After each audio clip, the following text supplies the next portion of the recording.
बहुत समय पहले की बात है। एक गांव में दो किसान रहते थे।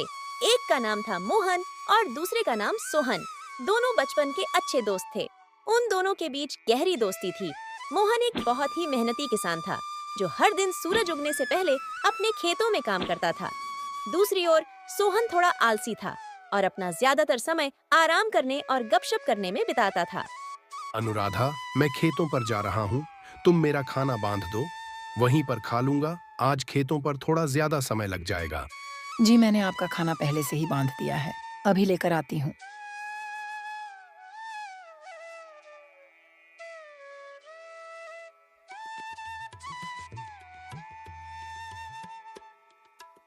यह लीजिए आपका खाना और समय निकाल कर खा लेना। मैंने आज सरसों का साग रोटी और तुम्हारी मनपसंद लहसुन की चटनी बनाई है।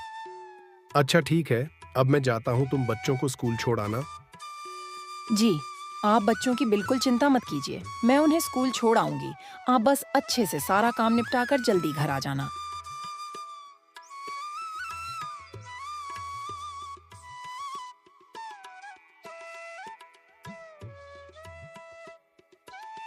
अजी सुनते हो, उठना नहीं है। सूरज सर पर चढ़ चुका है। खेतों पर नहीं जाना। सारा काम पड़ा है और तुम हो कि अभी तक सो रहे हो। अरे क्या हो गया भाग्यवान? तुम सुबह सुबह इतना क्यों चिल्ला रही हो? चिल्लाऊं नहीं तो क्या करूं? आपको खेतों पर नहीं जाना क्या? अरे भाग्यवान, चला जाऊंगा थोड़ी देर में। इतनी भी क्या जल्दी है? खेत कहाँ भागे जा रहे हैं? जी, आप अपना काम समय पर कर लिया कीजिए। इतना आलस मत किया कीजिए, वरना एक दिन बहुत पछताएंगे। अच्छा ठीक है, ठीक है। अब मुझे उठने तो दो। हाँ ठीक है, मैं खाना लगा देती हूँ। आप जल्दी नहाकर आ जाइए। इसके बाद खेतों पर भी जाना है। सारा काम ऐसे ही पड़ा हुआ है। पूरे गांव में सबसे देर से हमारी ही फसल आती है, सिर्फ आपके आलसीपन की वजह से। अब बस भी करो। सुबह से सुनाई ही जा रही हो, चला जाऊंगा। अभी नहाने तो दो। खाने में बस यह दाल चावल ही है। कोई सब्जी नहीं बनाई क्या? अजी सब्जी तो तब बनाऊंगी ना, जब आप काम करके कुछ पैसे लाकर दोगे। पिछली बार जो फसल बिकी थी, उसके थोड़े बहुत ही पैसे बच गए हैं, जिससे अब आपको यह दाल चावल ही मिलेंगे। खाने को अगर सब्जी खानी है तो जल्दी फसल को उगाए। इसको बोलने से अच्छा तो मैं यह दाल चावल खा लेता हूँ।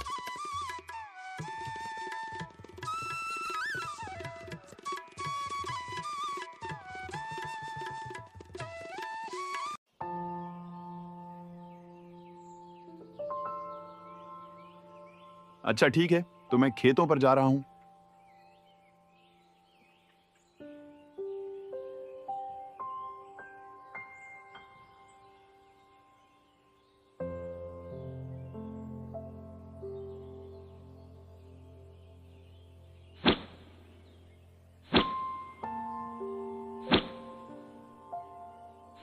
अरे मोहन भाई, आज ही सारा खेत जोत डालोगे क्या? कुछ कल के लिए भी छोड़ दो। अरे हाँ सोहन भाई, बस थोड़ा सा ही और खेत बचा है। उसको आज ही जोत दूंगा, ताकि कल से मैं अपने खेतों में बीज लगा सकूं।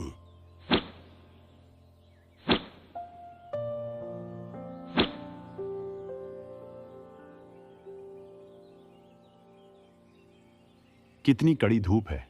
इतनी कड़ी धूप में तो बहुत मुश्किल होगा। काम करना एक काम करता हूँ। थोड़ी देर छांव में बैठ जाता हूँ। इसके बाद आराम से खेत की जुताई करूंगा।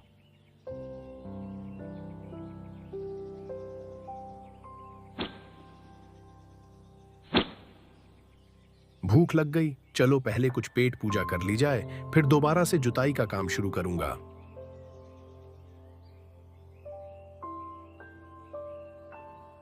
मोहन खाने का डब्बा लेकर जैसे बैठा ही था कि तभी उनके पास एक साधु आते हैं।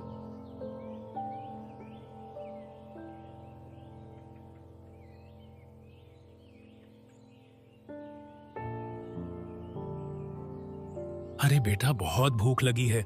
कुछ खाने को मिलेगा क्या? साधु महाराज, मेरे पास ज्यादा कुछ तो नहीं है। यह आज मेरी पत्नी ने सरसों का साग रोटी और लहसुन की चटनी बनाई है, इसे खा लीजिए। यह मोहन के पास कौन आया है? कोई आर्ष देव मालूम पड़ते हैं। चलो चलकर देखा जाए।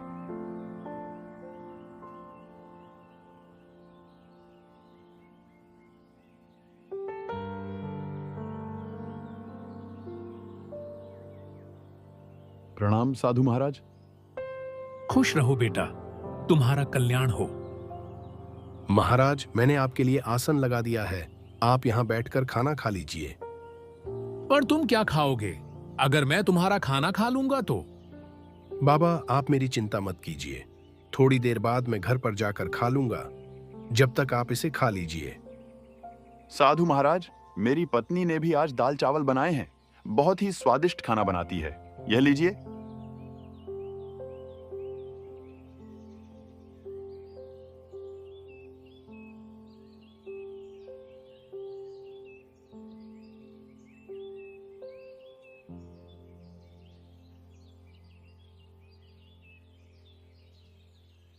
मेरी भूख को शांत करने के लिए तुम्हारा बहुत बहुत धन्यवाद। धन्यवाद की कोई जरूरत नहीं बाबा, यह तो हमारा परम सौभाग्य है। आपने हमें अपनी सेवा करने का अवसर प्रदान किया। कृपया हमें आशीर्वाद दीजिए ताकि हमारे खेतों में अच्छी फसल हो और हमारे परिवारों को सुख शांति मिले। तुम दोनों को मेरा आशीर्वाद है। मेहनती किसान हमेशा सफल होता है, लेकिन आज मैं तुम्हें कुछ विशेष देना चाहता हूँ। साधु ने कुछ छोटे छोटे बीज निकाले और उन्हें मोहन और सोहन को दिए। साधु महाराज, यह बीज क्या है? क्या यह किसी विशेष फसल के हैं? यह बीज साधारण नहीं बल्कि जादुई बीज है। इन्हें अपने खेतों में बो दो और यह तुम्हें वही देंगे जो तुम दिल से चाहते हो। हम आपकी इस अमूल्य भेंट के लिए बहुत आभारी हैं। साधु महाराज, मैं इन बीजों की अच्छे से देखभाल करूंगा और इन्हें रोज पानी दूंगा। लेकिन यह जादुई है, तो हमें इतनी मेहनत करने की क्या जरूरत है? यह बात हमेशा याद रखना, जादू उसी के लिए काम करता है जो उसकी कद्र करता है। यह बीज अपने आप में शक्ति रखते हैं, लेकिन अगर तुम इन्हें सही देखभाल नहीं दोगे तो तुम्हें उनसे कुछ नहीं मिलेगा। हर दिन इन्हें प्यार और मेहनत से सींचो, तभी यह फल देंगे। जी महाराज, हम आपकी बात को समझ गए। हम इन बीजों का ध्यान रखेंगे और इन्हें बड़े प्यार से सींचेंगे। अच्छा बेटा, तो अब मैं यहां से प्रस्थान करता हूं।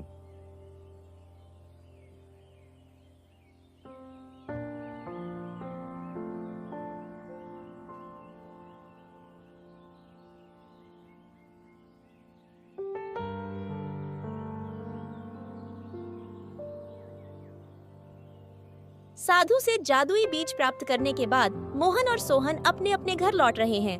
रास्ते में दोनों आपस में बात करते हैं। सोहन, यह जादुई बीज सचमुच अनमोल है। साधु महाराज ने कहा है कि अगर हम इन्हें प्यार और मेहनत से सींचे तो यह हमें बहुत कुछ देंगे। मैं तो कल ही जाकर अपने खेत में इसे बोने वाला हूं, लेकिन यह जादुई है तो हमें इतनी मेहनत करने की क्या जरूरत है? मुझे नहीं लगता कि रोज रोज पानी देने से कुछ खास फर्क पड़ेगा। यह बीज खुद ही उग जाएंगे और फल भी देंगे। सोहन, साधु महाराज ने साफ साफ कहा था कि मेहनत और प्यार के बिना कुछ नहीं मिलेगा। यह बीज जादुई जरूर है, लेकिन उनका पूरा लाभ उठाने के लिए हमें उनकी अच्छे से देखभाल करनी होगी। मैं कोई भी जोखिम नहीं लेना चाहता, इसलिए मैं तो हर दिन इन्हें सींचूंगा और इनकी देखभाल करूंगा। इसके बाद दोनों अपने अपने घर की ओर चल पड़ते हैं।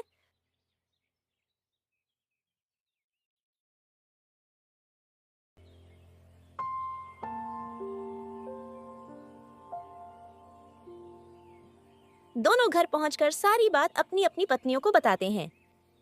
जी, ये तो बहुत ही अच्छी बात है। भगवान की भी हम पर इस समय बड़ी कृपा है, तभी तो आपको आर्शी देव मिले। अनुराधा, तुम सही कह रही हो। वह देव के किसी भगवान के रूप से कम नहीं थे। उनकी आंखों में अलग ही तेज था। जैसा साधु महाराज ने मुझे कहा है, मैं वैसा ही करूंगा। मैं इन बीजों की खूब सेवा करूंगा। अरे यह तो बहुत अच्छी बात है।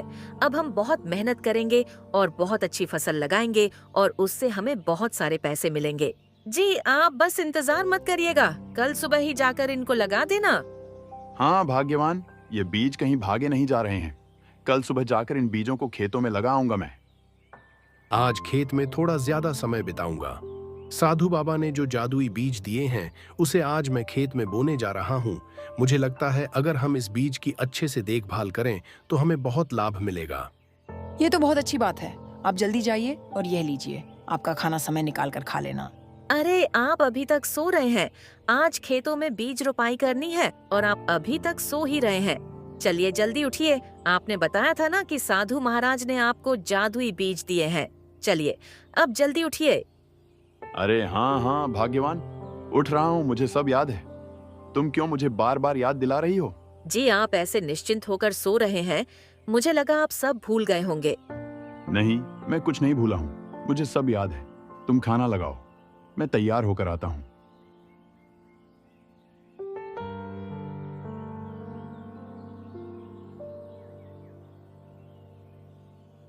दोनों अपने अपने खेतों में बीज बो देते हैं। जी, खेतों का काम अच्छे से निपट गया ना? हाँ अनुराधा, खेतों का सारा काम निपट गया। मैंने बीजों को अच्छे से लगा दिया है और पानी भी दे दिया है। एक बार कल सुबह जल्दी उठकर खेतों पर चला जाऊंगा। जितना ज्यादा खेतों की देखभाल करूंगा उतना ही अच्छा रहेगा। तुमने आज खेत में बीज बो दिए? हाँ भाग्यवान, मैंने बीज बो दिया है। साधु बाबा ने जो जादुई बीज दिया था उसे सही से बो दिया ना, और खेतों की अच्छे से सिंचाई कर दी थी ना? नहीं, आज मैंने पानी नहीं डाला। वह बीज बोने में ही इतना समय लग गया था, पानी डालने का समय ही नहीं मिला। कल जाकर मैं पानी डाल दूंगा। लेकिन साधु बाबा ने कहा था कि इसे रोज प्यार और मेहनत से सींचना होगा। अगर आप इसकी देखभाल नहीं करेंगे तो यह कैसे बढ़ेगा? तुम चिंता मत करो, वह जादुई बीज है, उसमें कोई खराबी नहीं होगी। तुम बेकार में चिंता कर रही हो। साधु बाबा ने कहा है कि बीज जादुई है, मेहनत के बिना कुछ भी हासिल नहीं होता। तुमने देखा नहीं मोहन, कितनी लगन से अपने खेत में काम करता है। अगर तुम भी मेहनत करोगे तो हमारे खेत में भी अच्छे फसल आएंगे। मैं कल जाकर उनमें पानी डाल दूंगा। मोहन ने अपने बीज को खेत में बो दिया और हर दिन उसे पानी देने लगा, उसकी देखभाल करने लगा। उसने अपने बीज को ऐसे सींचा जैसे वह उसका बच्चा हो। दूसरी ओर सोहन ने भी बीज बो दिया, लेकिन उसने सोचा कि बीज तो जादुई है, इसलिए उसे ज्यादा मेहनत करने की जरूरत नहीं। उसने सिर्फ कभी कभार ही अपने खेत में पानी डाला और बाकी समय आराम करता रहा। कुछ महीनों बाद मोहन के खेत में सुंदर सुंदर बैंगन की फसलें आईं, जो देखने में बहुत ही मोटी, ताजी और हरी भरी थीं। उन बैंगन का साइज आम बैंगन से काफी बड़ा था। उन्हें देखकर मोहन बहुत खुश हुआ। मोहन ने यह बात घर जाकर अपनी पत्नी को बताई। उसकी पत्नी भी बहुत खुश हुई और वह दोनों बैंगन की फसल तोड़ने के लिए एक साथ अपने खेतों में आए।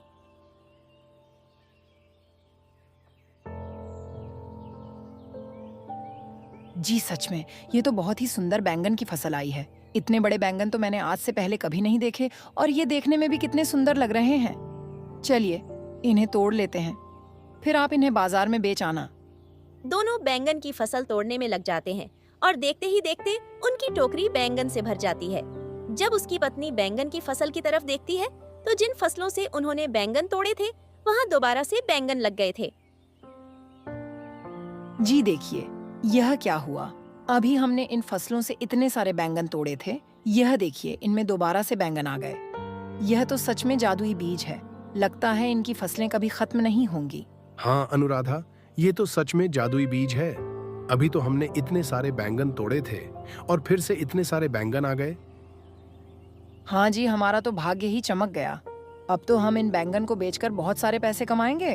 वहीं दूसरी ओर सोहन के खेत में सिर्फ छोटे छोटे पौधे ही उगे थे और उनमें कोई फल नहीं आए थे। जब सोहन अपनी फसलों को देखने खेत पर पहुंचा तो अपनी फसलों की स्थिति को देखकर वह उलझन में पड़ गया। अरे ये बीज तो जादुई थे ना, फिर इनमें फसल क्यों नहीं आए? लगता है उन अर्शी देव ने मुझे धोखा दिया है। हमें झूठ बोला कि यह बीज जादुई है, बल्कि यह तो एक साधारण बीज है। तभी सोहन की नजर मोहन के खेतों पर जाती है। मोहन का खेत बैंगन की फसलों से लहलहा रहा था, जिसे देख सोहन मोहन के पास गया। तुम्हारी फसल इतनी सुंदर कैसे हुई? लगता है उन साधु महाराज ने मुझे नकली बीज दिए थे और तुम्हें जादुई। नहीं दोस्त, साधु महाराज ने हमें जादुई बीज तो दिए थे, लेकिन उन्होंने कहा था कि उन्हें प्यार और मेहनत से सींचना होगा। मैंने हर दिन अपने बीज की देखभाल की और उन्हें पानी दिया, उसकी मिट्टी को ठीक किया, और इसी कारण मेरी फसल इतनी सुंदर और फलदार हुई। और तुम्हें तो मैंने कभी खेतों में ढंग से काम करते हुए देखा ही नहीं, तो शायद इसी वजह से तुम्हारी फसल इतनी अच्छी नहीं है। सोहन को अपनी गलती का एहसास हुआ। अरे नहीं, मैंने ये क्या कर दिया? ये बीज तो सच में जादुई है। मैंने इन बीजों का ढंग से ध्यान नहीं दिया, इसलिए इन्होंने मुझे फल भी नहीं दिया। ये सब मेरी ही गलती है। अगर मैंने इन बीजों का अच्छे से पालन पोषण किया होता तो आज मेरे भी खेतों में मोहन के खेतों की तरह फसलें लहरा रही होती। पर मेरी आलसपन की वजह से आज मेरे हाथ कुछ नहीं लगा। मोहन ने बैंगन की फसलों को बेचकर खूब लाभ कमाया। वहीं दूसरी तरफ सोहन को परिश्रम न करने का एहसास हो चुका था।